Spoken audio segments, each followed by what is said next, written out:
what are the biggest differences between PR in the US and the UK? I mean, first and foremost, the pay. um, the global head of capital markets at the time, a guy named Dan, basically calls me to his office and starts asking me all these questions. I Okay. immediately got nervous, thinking I've done something wrong. I missed something with the Yeah, client. yeah. And he said, no, our phone's ringing off the hook. We have more business than we actually have product available right now. Wow. What did you do?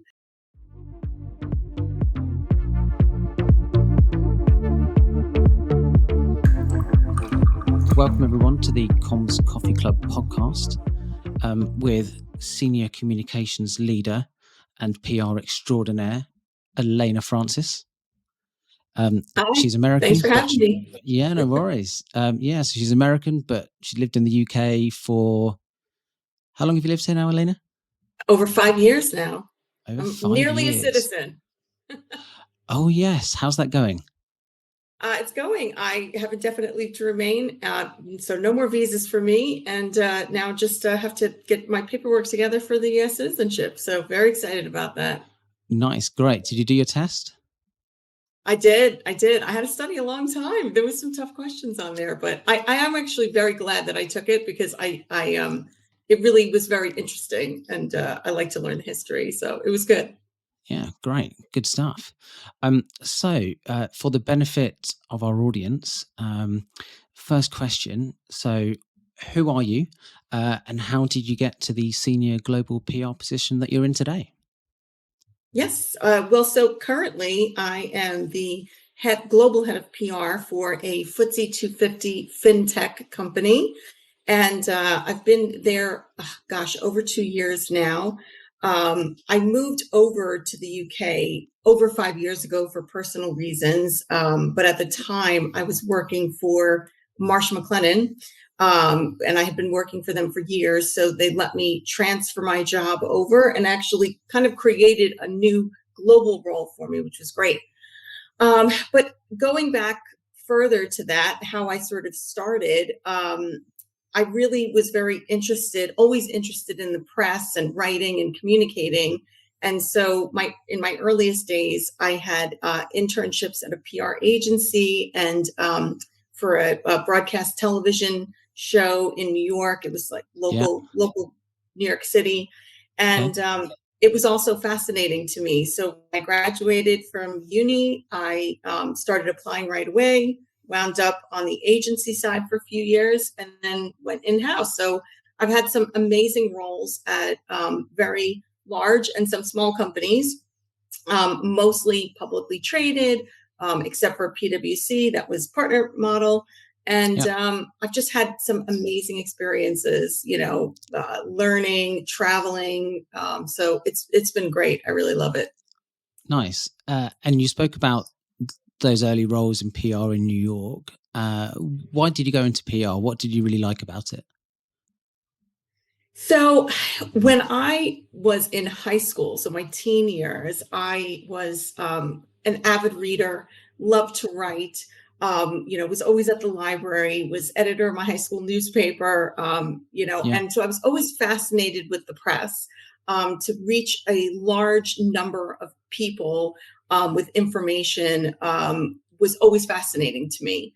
I always think that there's, three main areas of influence. So government is one, business being another, and then the press being the third. Yeah. And to me, the press was always the most fascinating because it could be checks and balances on the other two. So, obviously on the government and private sector.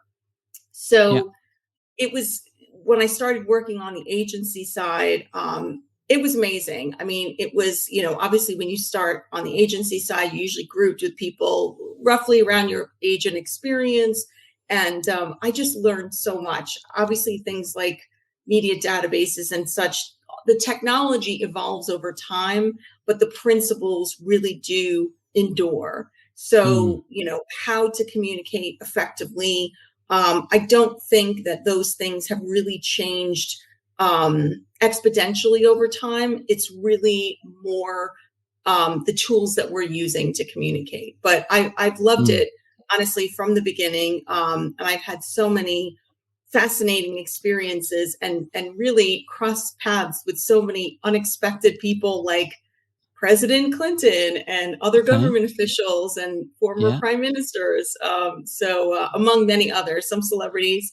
And Okay. so it's been a fun ride. It's been quite Yeah. interesting. Nice. And what was Bill Clinton like? Tell me about Bill. Just as charismatic in real life as he was, as people, say that he is. Wherever you stand on the political spectrum, if you Yeah. prefer him or not, you cannot deny that if you're in a room with him, honestly, everyone he talks to really feels like they are the most important person in the room. So I have to give his communication skills an A+ because he really does deliver on that front. Yeah, that's interesting. And I think, yeah, for all the tabloid press, if you like, for his skills with the ladies, shall we say, I've listened to numerous podcasts where, yeah, actually several people have said, certainly in terms of public figures, he's one. And actually, and interestingly, I was listening to a podcast with Charlotte Church last week, and she was saying, yeah, it was both Bill Clinton and Hillary. Actually, they were the two like A-list famous people in the States that she said they both genuinely came across like they had time for her, and Yes. they'd speak to everyone, by the way, like in the room. And she said, the amount of A-list people who you meet who often come across like they don't want to be there or they don't want to talk to you. And yeah, that's interesting to hear that yeah, kind of you had a similar experience with Bill. So Totally. We had done a former company of mine had done a sponsorship for the Clinton Global Initiative. So that was how I wound up, meeting him at an event. But it was the content and the delivery that really he just has such high quality on both fronts. Excuse me, that it's hard not to be engaged by him, no matter if you know him, don't know him, how you feel about him. It's hard not to be sort of drawn in by his delivery. yeah, no, nice, great. Um, when your agency side, I mean, I know this is going back a while, but what accounts did you work on? Who were your kind of who were your main accounts? Oh gosh, it was so long ago. It was an American firm, and at the time it was sort of the .com boom. So there were Okay, some accounts that are no longer, like techies.com, which was an IT recruiting site. And then, but I okay, did work on a company called Optimum Online. At the time, might have been known as Cablevision. So they were a tech company. okay, And then I worked for some professional services firms, smaller names. One of the agencies I worked for, though, one of our accounts was also a small online bookseller called Amazon.com at the time. okay. Yeah, yeah, So we worked on that one, which was pretty crazy.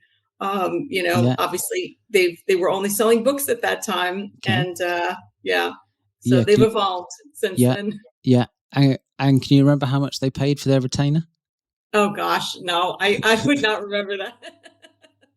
Yeah, I mean, I bet it's nowhere near what their PR agency spend is nowadays. Hey, that would be, yeah, Listen, that I would would be have been interesting to happy know, to get wouldn't it? options for that. I would have done it for free if Yeah, I knew we were getting options. yeah, yeah. And what was PR agency um, like back then? Was it very much work hard, play hard, out boozing with clients?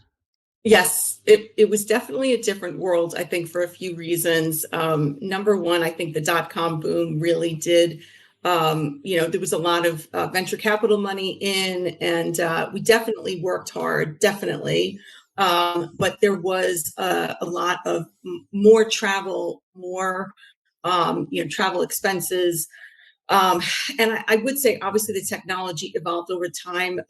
It wasn't as good back then as it is now. But Yes. and there was no really remote working. More people had desktops. If you had a laptop, you were still expected to be in the office. Yeah. So yeah, but it was fun, and it was really great, especially being younger in my experience and career. It was, I think, Yes. really good to have that sort of in office dynamic. So Yeah. And uh, what was PR agency? I guess what was the main sort of goal for clients? Was it just pure sort of media relations and press coverage? Was that the thing that everyone just wanted? Was there anything else with it? yeah, I mean, people obviously had websites, so a lot of the things were a lot more sort of rudimentary about, how much if your website was mentioned, in a New York Times article, Yeah. did you see the web traffic go up? So that Okay. was, obviously different times. Now I think there's a lot more healthy skepticism. Obviously it's good to see web traffic increasing, but I think there are other other metrics that Mm. that matter as well. So Yeah. We will get on to that later, of course. Who were your biggest influences early on in your career? So I would say, so I worked for one agency called Connors Communications, which doesn't exist anymore, sadly. It was run by a woman named Connie Connors. And Okay. I have got to say, most of the senior leadership there, it was a great agency because they were um, they were very collaborative. It was, sort of one of those open, locked, situations, and there was a lot of team building. But it was also like whatever needed to get done Mm. would get done in one shape or form or another. So they were very sort of creative. We would do fun programs, but they were also really good to the employees in the sense of if you had worked overtime, then maybe they would let you sort of do a little bit of travel, like make those days up. So they did have respect. It was very work hard, but then there was the reward at the end. So Yes. I would say most of the leadership there, there was a lot of personality. It was just like a lot of good fun Yeah. while Yeah. you're doing the job. Nice. And then how about when you moved in house? I will say I have the main difference between in-house and agency side is that you do have a lot of different influences in terms of the types of individuals that you're dealing with. So when you're Yeah. in-house, obviously you're dealing with legal teams and compliance and marketing and the business side, Yeah. product sales, etc. And I will say that I really have enjoyed being in-house because it has given me much more of a business perspective and has Mm. really sort of enhanced how I um, develop my PR and communications programs. Yeah. So, obviously in the earlier days, it was more about, okay, how many press releases and how are we communicating? Whereas now my style has evolved to one that's much more cohesive, integrated, really Yeah. sort of not saying, not going to an internal client, say, a CEO or a country Yes. leader and saying to them, all right, well, if they say to me, I want a press release, I don't say, okay. I say, well, why do you want the press release? Yeah. What is the actual end business goal that you want to achieve? A Yeah. press release might be the right way to achieve it, but it might not. So Okay. let's talk about what your actual end goal is, and then we'll work backward to develop whatever program you need. And in some cases, it's not PR. In some cases, it's marketing. In some cases, it's public affairs. Yeah. Now, I also got my MBA in finance and marketing while I was in New York, Yeah. and a lot of people within business, like say my accounting class, really just sort of wrote off communications and marketing as a sunk cost. And Yes. I personally disagree because I have seen many cases where programs I've implemented have directly resulted in new business and substantive, amount of new business. So Mm. half a million, $1 million of new business. In one case, it was a new product when I was working at a company called Swiss Re.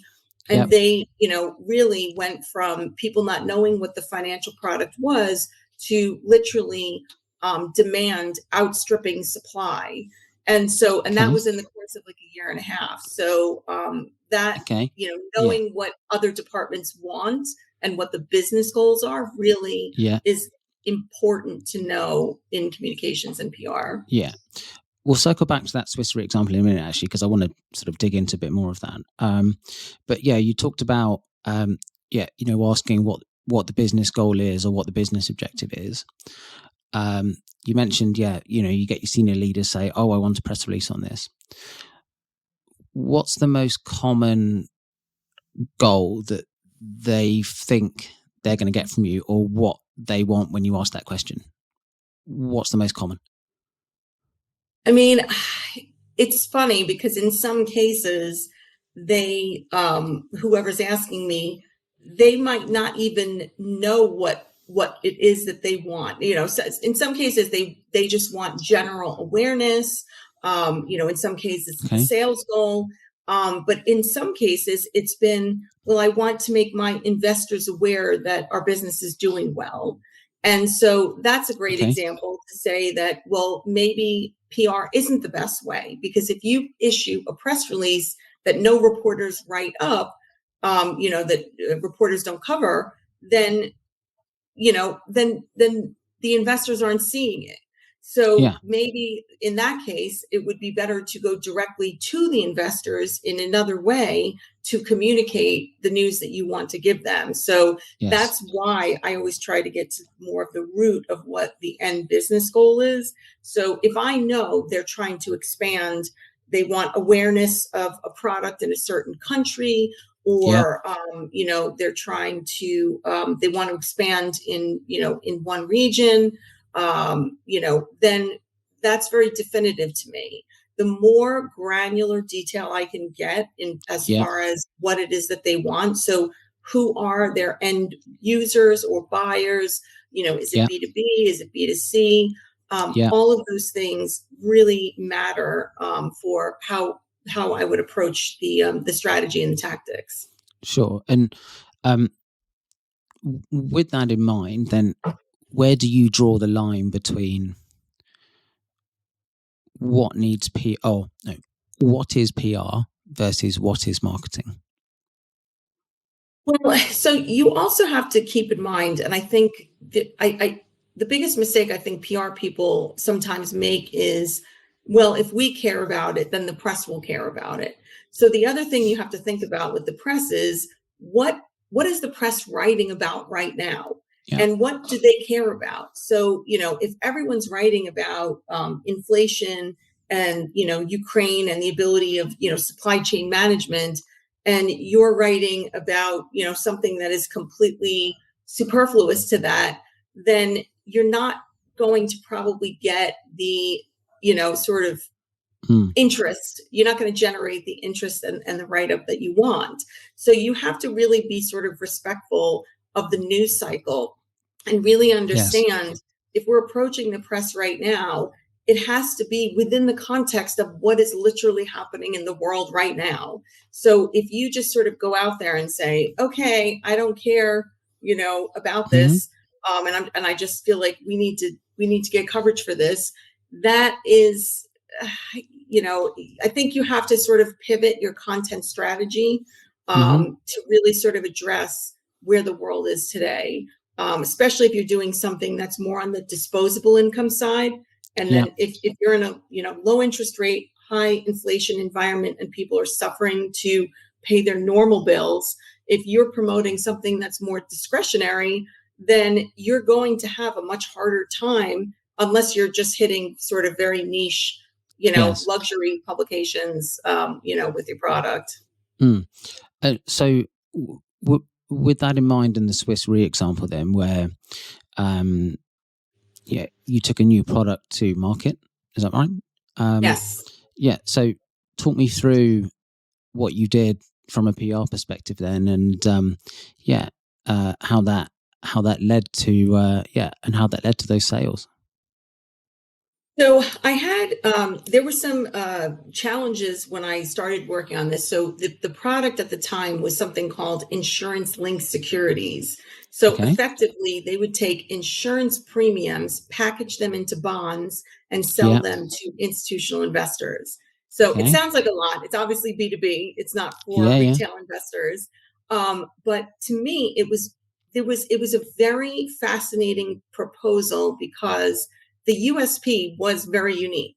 So effectively, these insurance premiums were related to natural catastrophes. So the bond would Okay. only trigger um, if there was a natural catastrophe. So effectively, these bonds were not at all tied to interest rates or what was happening on the economic cycle.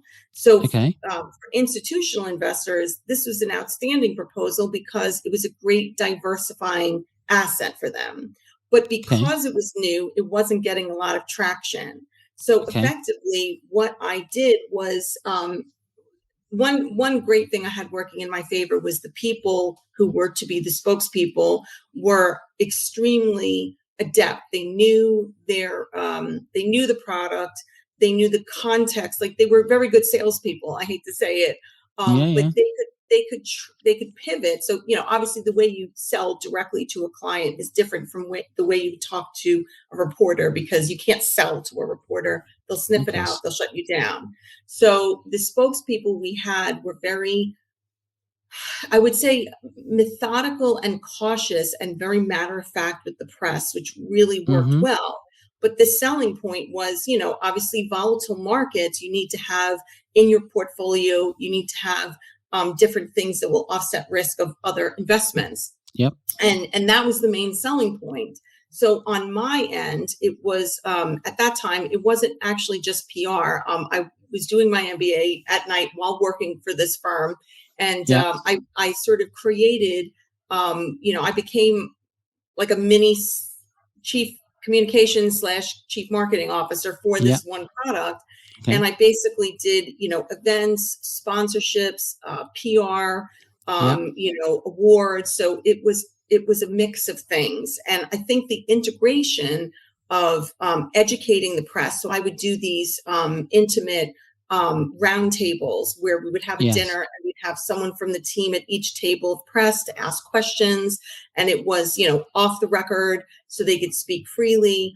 And reporters were quite fascinated by this. And because we had a lot of FaceTime, the reporters Yes. could really sort of ask these questions. Yeah. And so, obviously it was not an overnight process. It Of was, course. many months, probably a year and a half, I would say, of really sort of going to the press, doing these marketing sponsorships, the events, what have you.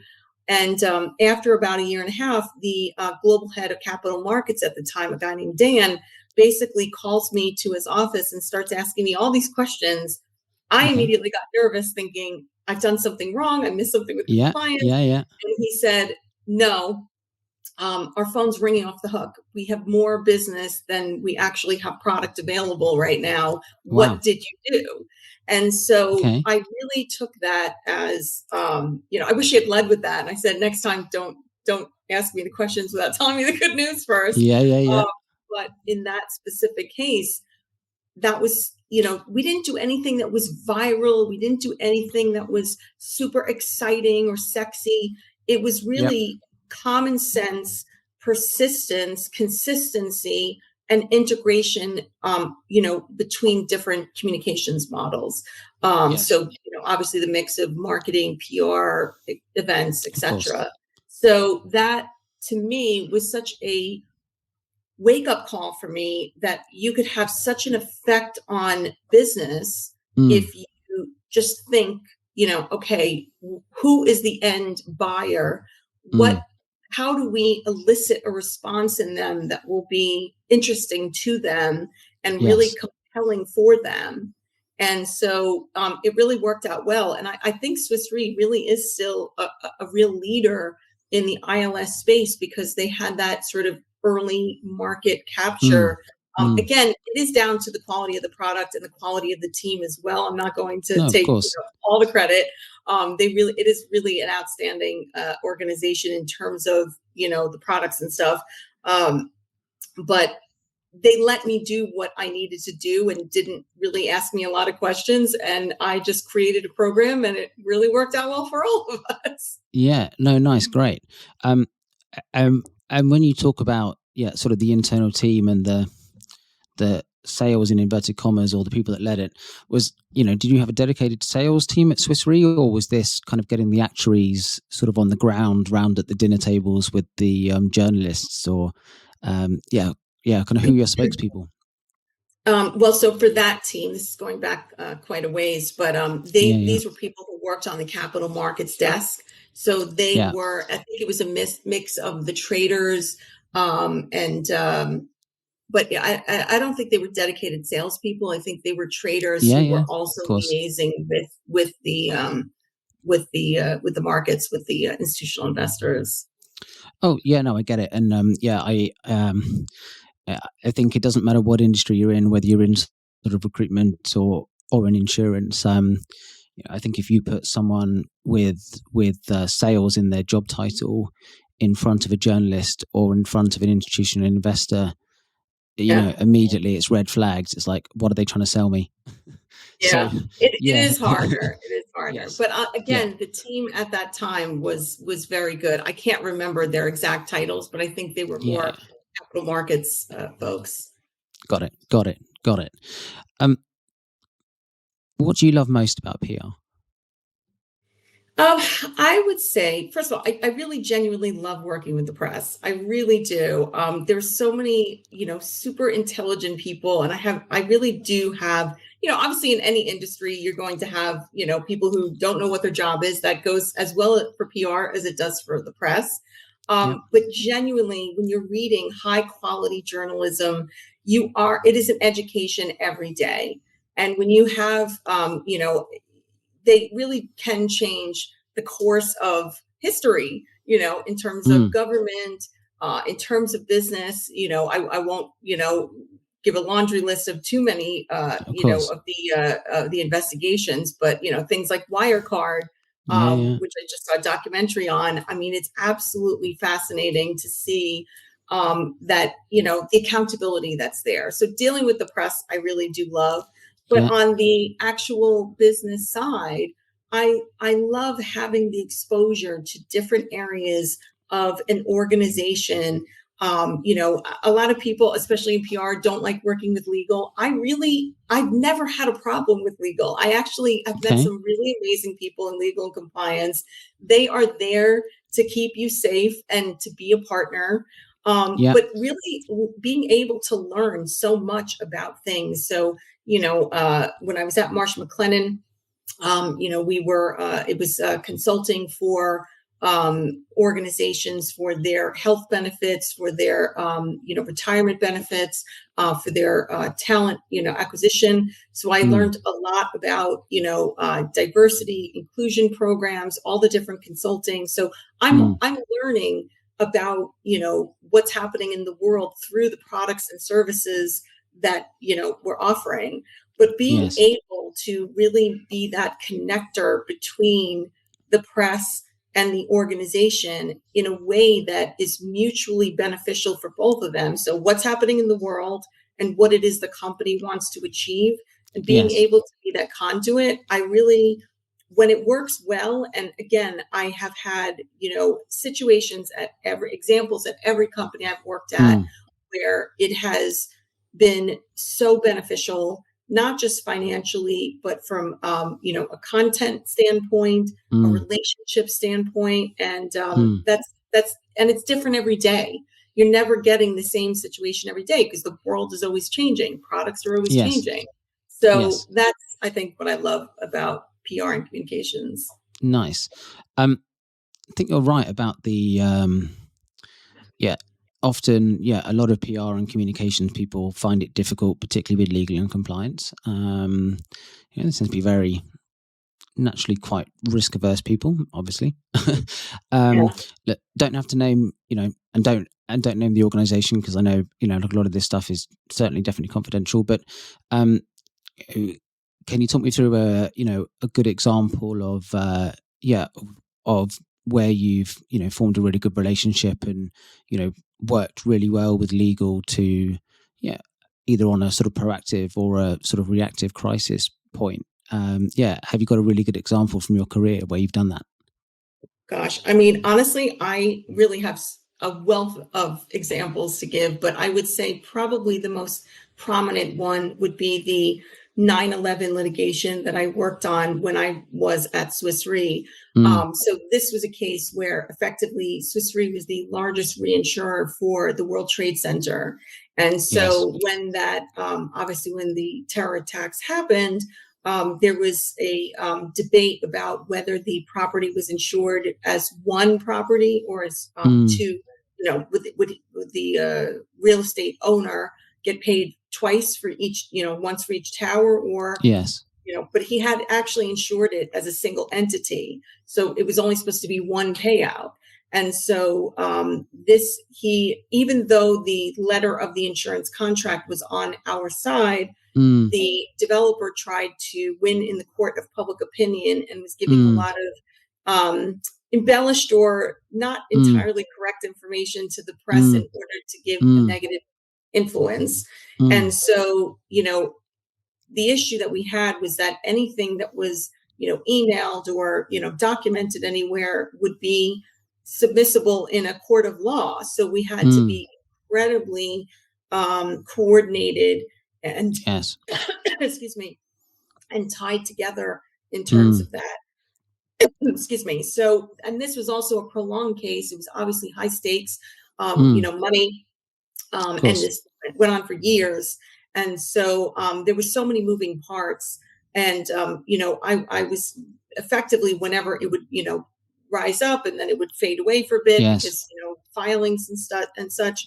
Of course. But it was constant coordination with them. But I will say another case from a job after that. I don't want to say which one, but Sure. it was a potential data breach. And Mm. so it was with a European country. And Mm. again, not getting too specific No, because of of, course. whatever. But the lawyer in that European country and I were Mm. talking about the risk of what the data was. So the data that was at risk in this country Mm. was the equivalent of, say, a social security number in the US. Mm. Now, a social security number getting released is a huge risk for individuals Of course. in America. But in this particular European country, that number doesn't hold the same weight. Yes. And so the thing is, though, that it was the lawyer in that country Mm. who, sort of was the one who basically told me that number doesn't matter as much in this country as it does in your country. And I Got it. love that because that completely changed, Mm. excuse me, a little bit how we were going to approach this strategy because Yes. it kind of reduced the risk on our end. And Yes. so sharing that cultural information, she really was influential in providing the local perspective because she was Mm. based in that country. And so, honestly, I wouldn't think of a situation where I wasn't helped and supported by legal and compliance, especially during times of crisis, because we're all working toward the same goal. Yes. So it's always really been a great partnership. No, great. No, and actually, yeah, kind of that's a really good example. And yeah, data is increasingly and more common a source of businesses, I guess, thorns in their side, and it will become even more so as as databases get larger. More people move everything online.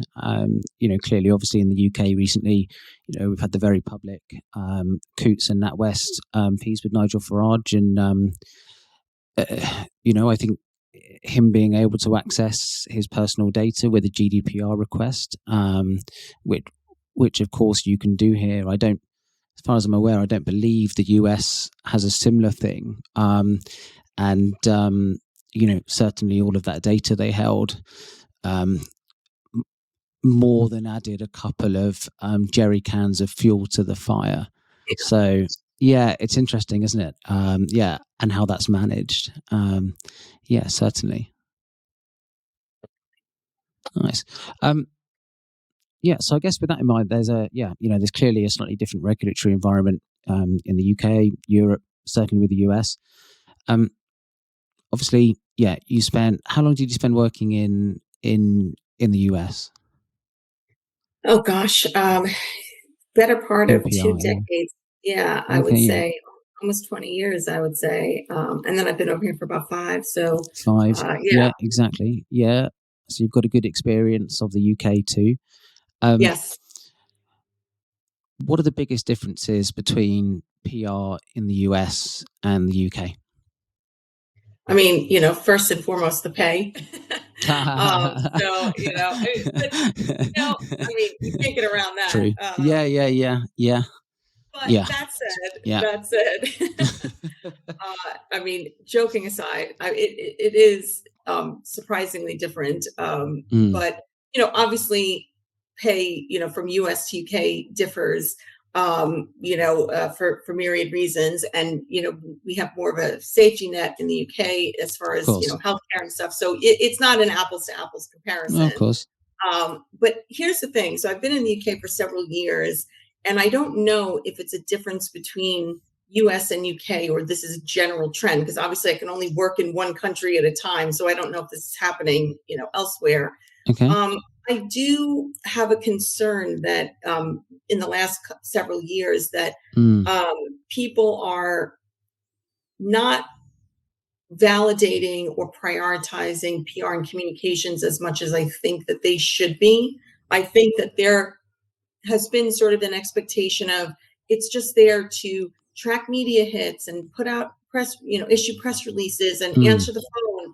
And it is actually so much more, or can be so much more involved than that. mm. And it is really an experience driven role. So, yes, there are some very bright people that may have 5 or 10 years experience, Mm, but when, you have had, when you've been able to see things over the course of 20 plus years, you mhm. are going to have a much different perspective. So obviously I look at myself when I was in 10 years, worth of experience. Yes, I Yes. was doing a very good job, and I was a very hard worker. But there was no way to compensate for the lack of actual experience and the, Yes. being able to just see certain scenarios and to be able to build on that and build on your connections and, Mm, see how things evolve over time. So I would say that there is this devaluation of the role of communications, and mm, it is kind of disappointing because of the examples I've given. I mean, I worked at PwC for a couple of years, and I mm, created a content and social media strategy mm. that resulted in nearly $1 million of new business, and this Yes. is 10 years ago.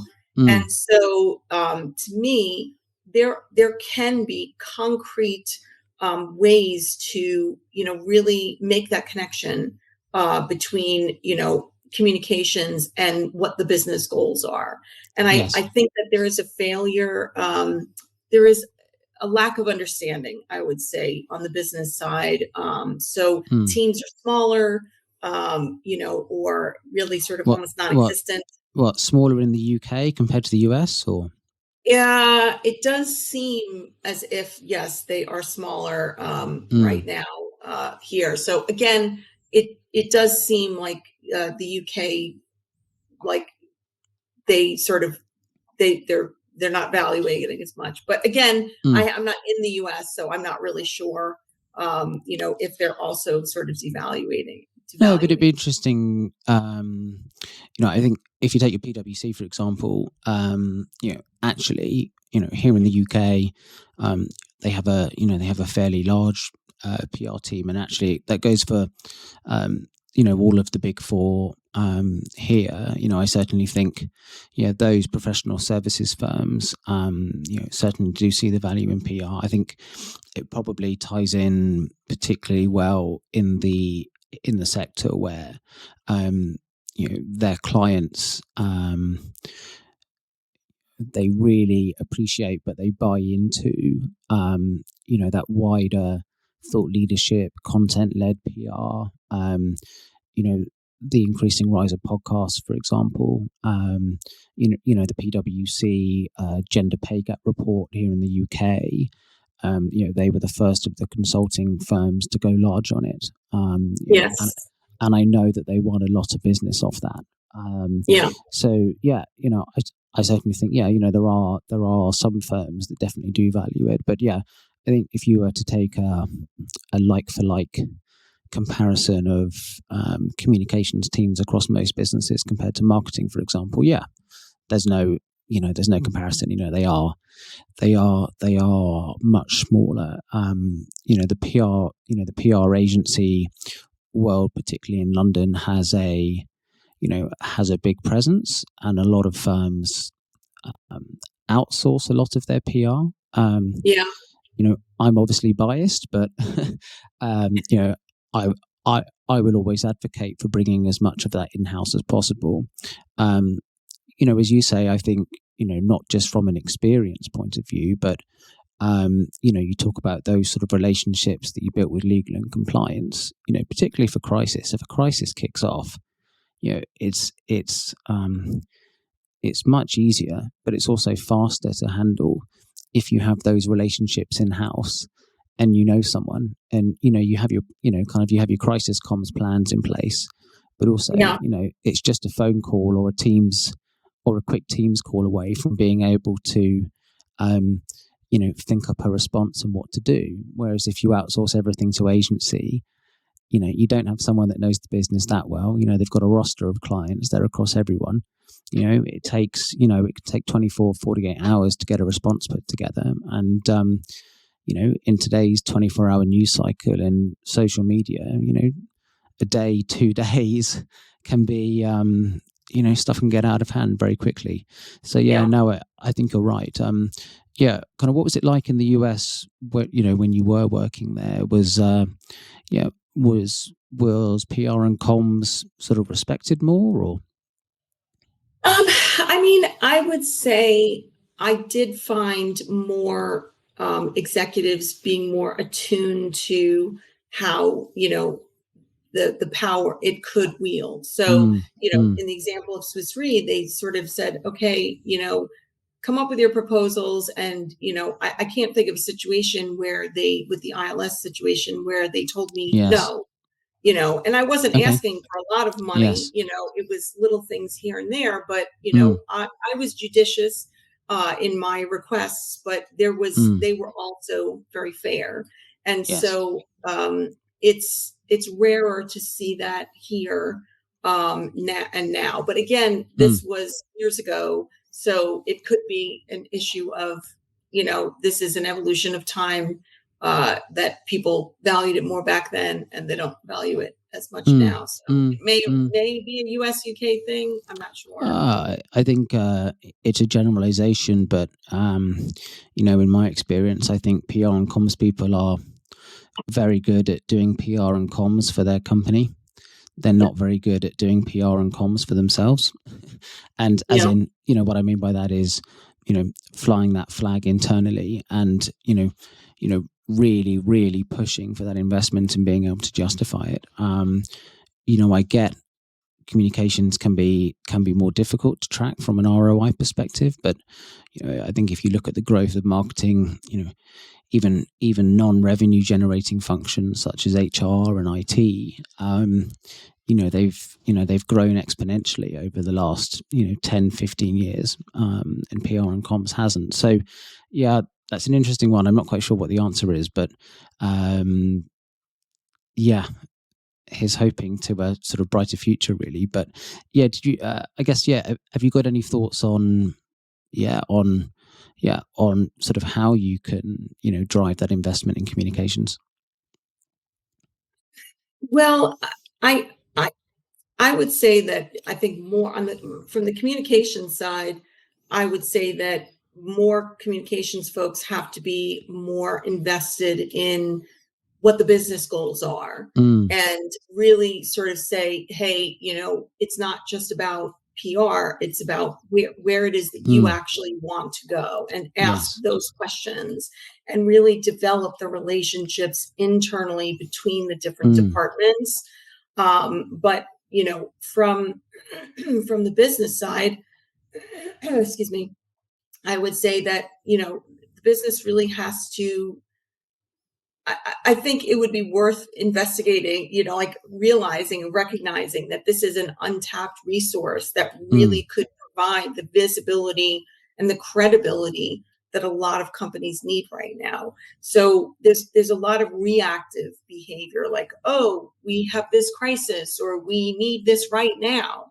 But there's no, so they'll throw sort of money at projects or mm, different campaigns, but it has to be something that's much more consistent.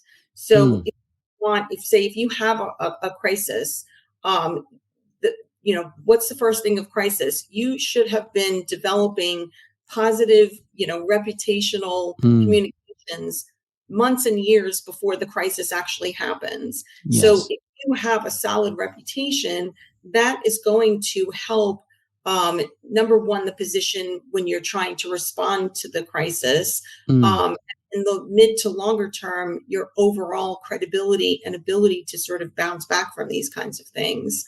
Um, the one, actually, going back to your other question about differences between US and UK, the one thing that does really sort of surprise me is that a lot of people mm. sort of start in one type of industry or company and they Yes. never veer from that. So like if you work at a bank, you always work at a bank, and Very true. that's where you live and die. And I would say in the US, people do tend to move around more and they will go to different industries. Mm, Obviously, it makes more sense. Like, say, for me, I've worked in professional services, insurance, financial services, tech. yes. I haven't done PR for, a major coffee company or fashion. Yes. So those kinds of jumps are, maybe a little bit more um, larger, to sort of Mm, connect the dots. But I will say that it is fascinating that in the UK, it tends to be very sort of saying you will only work for certain companies. People tend to stay in jobs much longer here than in the US, yeah. which I don't know the reasons for that, to be honest with you. Might just be people like where they work and, Mm, fine. Whereas in the US, I think, generally get bigger pay jumps when you're moving. yes. So, well, I don't know if it's the same here. Probably it is, um, but I do think that it's great to have people who've been in the same industry and have that sort of legacy. But I think you should really have people on your team that have diversity of the industries they've worked on in Mm, within, because it will add diversity of thought into the team and in the business overall, and might give much needed perspective on mm. where to go with communications. Yes, I get that totally. It's yeah, perhaps it's um, it, the UK psyche. I think we tend to be a bit more conservative and a little bit more risk averse for sure. There's definitely that, 100%. Um, I think the media here as well, um, is very, very intense, super Yeah. intense. And, if they get, the media here, if they get their claws into a meaty crisis or a meaty company that, they've taken a disliking to of something, they will go and go and go and go, and that will dominate headlines for weeks. And it's not like that in other countries. So I think that can often build through into the hiring pipeline, whereby so many companies tend to go for that sector experience because they have that. It's the what if, isn't it? It's what if something gets picked up in a couple of months' time, and we're suddenly front page news for a couple of weeks. Having someone who's got some sector experience, knows the journalists, hopefully, it wouldn't be that bad if we had someone who knew them and they could, sort of douse those flames, if you like, so that it doesn't sort of snowball and develop. So I think perhaps, yeah, potentially that's where some of that comes from. Conscious, yeah, you've talked about some of the differences. Closest similarities between the US and UK? What would you say? Have they got any? Um, I mean, I generally think the practices are, roughly the same. I think that most countries are living in a world where it's rare that you're only doing PR for your one country. Mm, Even if you're an organization that's only based in the UK, you mm, still have, so as an example, if you're a financial institution in the UK, you yes. still have to deal with Brexit and, Mm, the, talent pipeline and, mm, doing business, with people who may, be living or working in other places. yes. So I would say that we all are living in sort of much more of an interconnected in terms of, Mm, between countries. So I think that that is something that is a similarity that we're all sort of struggling with the impacts of things that are happening, socioeconomic, mm, geopolitical, mm, all of those things, even if they're happening outside of your country, you're yes. still having to deal with, with that kind of stuff. So yeah, so I think that that's a commonality there, is having to be aware of everything, what the impact of geopolitical, situations are right now, no Yeah, that's matter what very they true. are. Yeah, and that yeah, I guess that blend of sort of corporate affairs as well comes into it too, right? Totally. Yeah, and being aware of the yeah, I guess yeah, so much of PR and comms now is not necessarily just about it's not just about the business press or the trade press. Um, there are countless examples. Particularly this year. Sort of whether it's ESG or things around pride or the trans movement, and yeah, a lot of companies are um, coming under fire, shall we say, put it the right way, from various elements of sort of the press or the public on social media, and yeah, I think being conscious of that as a PR and comms person is is rightly or wrongly very important now. Totally.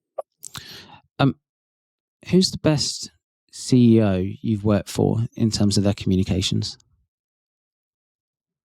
I mean, I'm glad you said CEO because there's so many people that I've worked with that have Yeah, been really yeah. great. I would say that, so there was one CEO, sadly, he has retired now. He's enjoying his retirement. Okay. But there was a CEO named Piero Zendo that I worked with many years ago during my time in Swiss Re. Yeah. And he was absolutely just an outstanding individual to work with, for myriad reasons. Yes. He was incredibly collaborative. And when he was collaborative, it was at all levels. So I was in a more junior role back then. And I remember I'd be on calls and it would be all these like senior people. And, insurance and reinsurance is heavily skewed toward, one gender and it's not female. Yes. And so, he would make a point to say on calls like, and Alayna, what do you think? Or what's your thought on this? And Yes. I have to say that it really set a precedent that, no matter what your level or, what your background was, that you could have valid opinions. And so Yes. he really did recognize talent and incorporated that into the process. So I would say that he was also obviously incredibly intelligent, very professional, and someone who Yes. was just very easy to work with as far as, we would develop information and messages for him. We would deliver to him. He was just a very engaged partner. Yes. In my current role, he's not a CEO, but I have to give him a shout out, a guy named Kevin Allego, who is Okay. our country leader for Australia. And he is just an incredibly, again, it's about being collaborative and Yes. sharing information, from the business side, saying, hey, this is happening in this area, and just Mm. connecting the right people. He's a great example of getting the best out of everyone, and sharing of resources, bringing the right people together, and really just sort of letting them do what they need to do, and then stepping in to say, okay, here's what I need to do. But he's just such an outstanding professional in terms of understanding the role that communications plays um, in the business. So Mm. that's two off the top of my head. No, nice, great. And in terms of their, have they also been, spokespeople, and if you put them in front of the media, and have they, yeah, have, have they just flown and shone? What are they like? I mean, I some people were just sort of born to do it. They Yes. really have the. It does, I think, really help if you have a high EQ. If Mm, you recognize that, the power of communication and how to connect with people, and there is a degree of humanity. So if you go in and if you have a spokesperson that goes in and says, "Oh, hi, thanks for meeting with me. I read your last story on X and mm, what have you." It immediately just sort of lends that credibility and that humanity. And so, yes. some people have it from the get go, but there have been people that really didn't know what they were doing, but after media training and sort of Mm, coaching, they really did turn it around. There have been a few cases where people were just, they didn't want to do it. They've been told they have to do it. They really didn't want to yes. be there. And those situations, we wound up not doing as much with them because you can't sort of drag people to do that sort of thing. They really have to be an active partner. But those have been much more rare. I think a lot of people do want to see their names in print.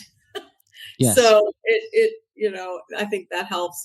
Some get very excited about it. They want Yeah. maybe Yeah. friends of their parents or Nice. spouses or what have you, which Yeah. I Yeah. Yeah. find incredibly endearing. Yeah. 'Cause it's work. It's important work, and Yeah. so Yeah. if Yeah. you're asking to show the people in their lives, the results that they've achieved, like I Yeah. have absolutely no problem with that. I think that's amazing. Yeah. Nice. Yeah. And and that's certainly one area where there's always going to be demand for real life print press. There's nothing like kind of going down to the newsagents in the morning and going to pick up a copy of the Times or the FT, and as a spokesperson, sort of seeing your name there, and kind of you can cut it out, frame it, and you put it up in the toilet. Exactly, exactly. I know Yeah, that's a yeah, British thing. yeah, yeah, yeah, yeah. Kind of, we absolutely love that. Yeah, yeah. Kind of with our like, sort of downstairs bathrooms for guests. You've got your framed sort of media mentions on the wall. Yeah, Exactly. and do they not do that in the US? Is that really not a That's thing? not a thing in the US at all. Oh, No. really? Oh, really? Would that be Downstairs really toilet, weird if you no. went to the bathroom at someone's house and they had like a yeah, and like a framed article in their bathroom? Is that, yeah, that's not a thing. So I don't have any, media clips in my downstairs loo, but Yeah, we do. I was aware of it, and so in my toilet we do have other things, other pictures and yeah, accolades. yeah, And so when British people, like they get it right away, but if I have American friends visiting, it's yes, always like a point of confusion. So yeah, got it, got it. Yeah, yeah, that's funny, isn't it? Yeah, it's funny. Yeah, how we've got, yeah, sort of two countries with, joined by so much, but also so very different with little cultural things like that. Um, exactly, exactly. yeah, that's funny. Um, so last question from me, Elena. What's the one thing in comms and PR that we should be talking about that we're not?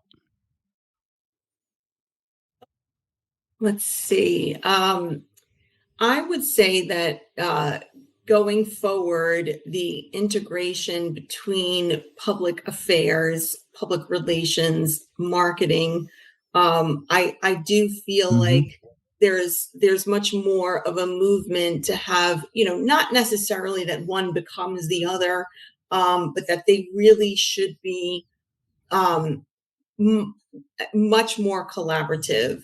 I don't know if people are talking about this. I do, again, it is sort of company specific.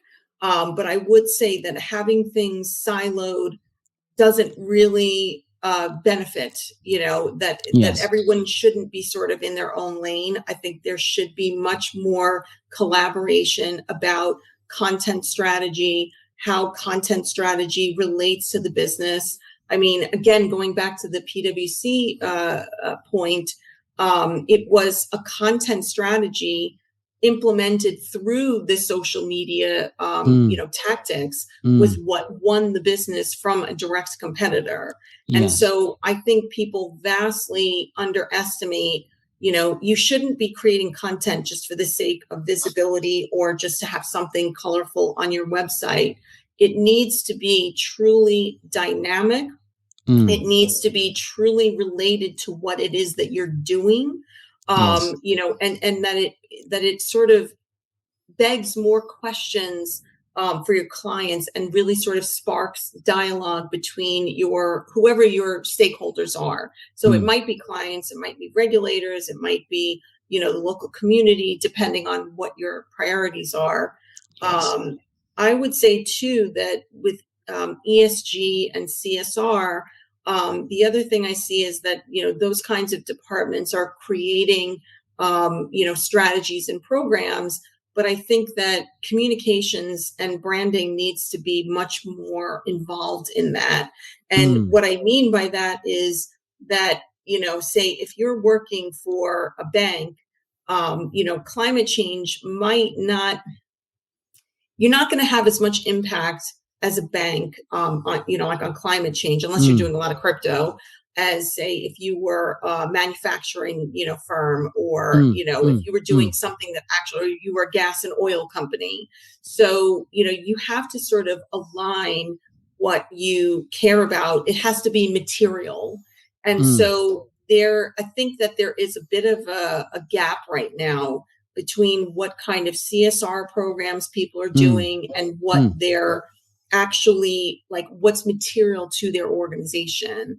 And Yes. I think the bigger organizations may have it more figured out, but the mid and smaller size organizations, I feel like they're more influenced by the preferences of maybe senior leadership, as opposed to, like, they might care about the environment, which is great, but if it's not material to what your organization's purpose is and what the business goals are, then Yeah. why would you prioritize it? Like, you have to look at what your company's impact is, and then sort of think about branding in terms of your, ESG and CSR specifically. Oh yeah, no, I think you're totally right, and I think banks and banks are a good example. I think what you probably said at the start of the podcast around you know making your PR and comms relevant to what people are talking about. Yes, of course you need to, but you also need to mirror that with what does your business actually do? What products does it sell? You can't you can't try and shoehorn your business and your products into try and fit something that's being talked about if there's no real substance behind that link. I think it's starting the whole sort of greenwashing sort of debate and agenda. I think that's going to get really big. That's going to get really big. I think a lot of companies have sort of launched themselves head first into it because it gets a lot of clicks and a lot of engagement. But as journalists and as consumers start to scratch underneath the surface and do, this, I guess this is where the really good investigative journalists come along. There's going to be some egg on face, and a lot of that needs to be slightly better thought through. So I think you're right about that. So kind of thank you very much. Thank you, Alayna. This has been great. Thank you for having me. No, super. And I forgot to mention at the start, this is episode 1 of the Comms Coffee Club podcast. So it's an honor to have had you on as our first guest. Genuinely really interesting. Yeah. And you've got some great points there. And kind of thank you for your openness as well. Because I know certainly for PR people, sometimes you can always have your media hat on. So yes, it's great, kind of to actually, sort of find out a bit more about the person behind the podcast, which is great. Have you got anything which you'd like to plug at all? I know on LinkedIn, you're quite active with some of your charity and sponsorship work of rugby down in Wales. Do you want to tell everyone a bit about Yes. that? Yes. Well, I actually am a trustee for a charity called School Food Matters. Okay. And I have provided a lot of communication support, obviously, as a board member, doing other things as well. But I have helped them, provided support as they, hired communications people. But my partner and I have also founded a charity, more him. He founded it, Yes. but I've provided some support, ongoing support for Jersey for All, which is a Okay. charity that effectively connects philanthropists with girls and mixed ability sports teams, Okay. because unfortunately they tend to get less funding than, say, boys and men's teams Yeah. traditionally. So this is a way to sort of just even the playing field, pun intended, to get more support for those kinds of girls and adult teams as well. So it's been great, and it's great to lend my sort of work and business experience within different charities that I've worked on. So those are the ones I'm working on now. I've worked on others in the past, but Yeah. I'm a firm believer in giving back, and whatever I can do, I like to do things like that. So yes, Great. Smashing. So, yeah, School Food Matters and Jersey for All. those are them. Great. Thanks. Yeah. Yeah. And I will have to get the links off you to their websites. And I'll put it in the description for the podcast as well across all the channels. So, yeah, hopefully that drives a bit of engagement for them too. Great. Thank you so much again for having me. I really enjoyed it. No worries. Pleasure. And yeah, enjoy the rest of your kind of week. It's yeah. So it's a Tuesday here in the UK after a long bank holiday weekend. So yeah, a lot of journalists have been away on holiday as well. So yeah, it'll be interesting to see as they come back online. Yeah, kind of what they get up to over the next few weeks and days. So yeah, kind of thank you very much again, Alayna, and yeah, hopefully speak again. Yes, thank you so much. Cheers, Alayna. Take care. Bye. Bye.